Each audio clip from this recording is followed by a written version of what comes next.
குலதெய்வத்தை எவரொருவர் தொடர்ந்து வழிபட்டு வருகிறார்களோ அவர்கள் வேண்டும் வரமெல்லாம் கிடைக்கும். குலத்தினை காக்கும் தெய்வமே குலதெய்வம். தெய்வங்களிலேயே மிகவும் வலிமையான தெய்வம் என்றால் அது குலதெய்வம்தான். குலதெய்வம்தான் நமக்கு எளிதில் அருள் தரும். மற்ற தெய்வ வழிபாடுகளின் பலன்களை பெற்றுத்தருவதும் குலதெய்வம்தான். குலதெய்வம் பெரும்பாலும் சிறு தெய்வமாகவே காணப்படும். சிறு தெய்வம் என்று அவற்றை அலட்சியப்படுத்தக்கூடாது. அதன் சக்தியை அளவிட முடியவே முடியாது.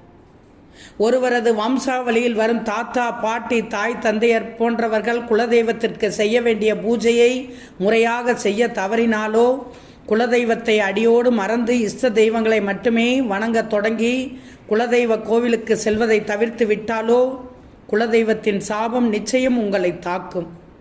இந்த சாபம் முடிந்து நமது சந்ததியினருக்கு இது தொடராமல் இருக்க